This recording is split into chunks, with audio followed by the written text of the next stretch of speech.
Ethan, welcome to our Wednesday, October 10th video. As you can see, I got my hair cut, just shaved the sides and the back, left everything else exactly the same. Just took clippers to it. Actually, my sweet mate did it, so I mean that was cool. In the bathroom. College. This video has a theme. No, they never had themes before. Today I left class. Actually, I wrote a thing about this on Tumblr. So I left my history class, and it was my last class of the day. It was around 2:20ish, and I'm walking back to my dorm, and I saw a friend from high school, and she was like, Peyton, and I was zoning out on things, and I was like, oh, hello Alana, and then I froze, and I was like, and luckily she, being, you know, normal and good at conversations, picked up a conversation, and I was able to get through it, and then we departed, and we went our separate ways, and I was walking again, and I thought to myself, that was the first verbal interaction between another human that I had had all day, because I woke up, and Tim was at class, and I woke up and I got ready for the day around 10:30ish, like I do every Monday, Wednesday, Friday. And I brushed my teeth, got dressed,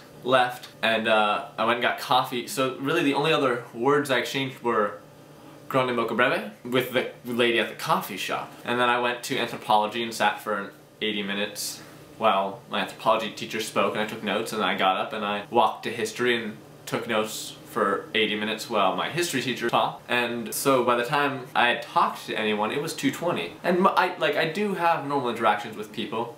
It's just usually at 6:45 when people are going to dinner, or they want to go work out, or we're just hanging out in someone's room. Like, that's when I start talking to people, is when my sweet mates start getting, like, are all here. That's when we all talk. But I realized that, like, in high school, talking is just unavoidable necessity. You talk with people all the time. You talk at lunch, you talk in class, you talk in the hallways. You know everyone there, and so you talk to people. Like, I didn't know everyone in high school, but I hung out in places where I knew everyone. I knew everyone in the drama department, so when I was in the drama room, which was almost always, I talked to people there because I knew everybody. I'm not a particularly shy person. I just, when it comes to starting conversations with people who I don't really know where to begin, so I usually just sit and I read, or I look at my phone, or I just sit, and I don't even have to do anything. I can just sit and enjoy myself and observe, and I don't need to have a conversation with people, but I feel like sometimes I'm being impolite by not starting up a conversation. But that's just, the starting of the conversation is not my strong suit.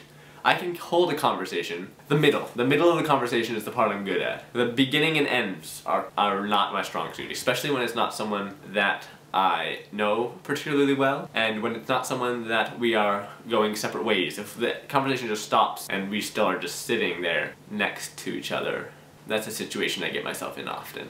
So I just realized how little verbal interaction I have. Like, yet last night, around midnight, Sean, Steven, and I had like an hour-long just conversation. And it's been a while since I've had just a small conversation with people for a prolonged period of time. Since I've moved up here in the last 3 weeks, I haven't had very many just conversations because I didn't really know anybody. When it's not unavoidable, I don't really have conversations very often, and so that's something I didn't know about myself. And it's not, I don't think it's a particularly bad thing. I don't think it's a particularly good thing. I think it's just a thing. I don't think it's measured on a good or bad scale. I think it's just a fact. I think that's basically it. I went to Fred Meyer today, so that was nice. Thank you for letting me see Jackson. I watched that 10-second bit with Jackson like 7 or 8 times last night while I was lying in bed watching that video. So I appreciate that. I'm glad to hear that he's feeling better. YouTubers, I will see you on Friday, and Ethan, I will see you on Monday.